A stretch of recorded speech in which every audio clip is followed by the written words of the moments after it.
Hey everyone, welcome back to the channel. Today, we are diving into The Electric State, a sci-fi adventure that's been getting a lot of attention.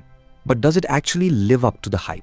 Let's find out. So, The Electric State, based on Simon Stalenhag's graphic novel, has all the hallmarks of a high-budget blockbuster.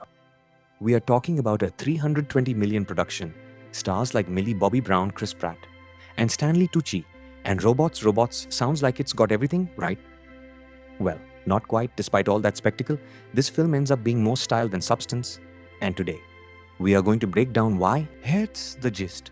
Michelle, played by Millie Bobby Brown, is on a mission to rescue her brother, Christopher, from the clutches of Ethan Skate, the head of a tech empire, Center. Along the way, she teams up with Cosmo, a quirky robot, and a smuggler named Keats.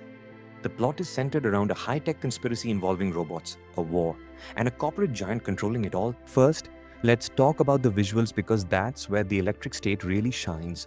With a massive budget, the film does deliver some breathtaking effects. The robots, the futuristic landscapes, and even a nostalgic 1980s vibe with references to Bill Clinton and CNN, all look amazing. But visuals alone can't save a movie.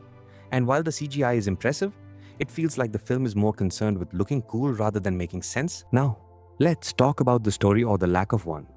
The plot is all over the place, jumping from one disconnected scene to the next. It's hard to stay engaged when the narrative feels as disjointed as the characters, motivations, and honestly, the story just doesn't have any emotional weight. Michelle's journey is supposed to be an emotional one. She's searching for her brother, but it never truly lands. We never really feel the stakes.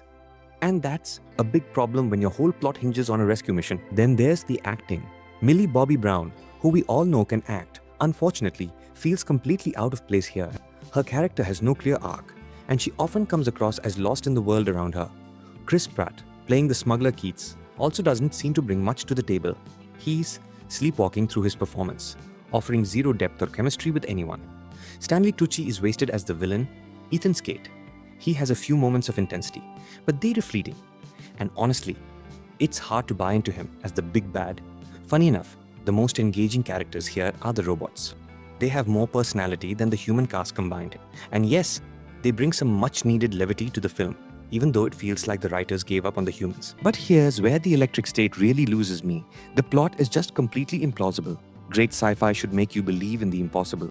But here, the story stretches credibility to its breaking point, leaving you questioning everything from the world building to the decisions the characters make. In the end, The Electric State is a beautiful mess, sure.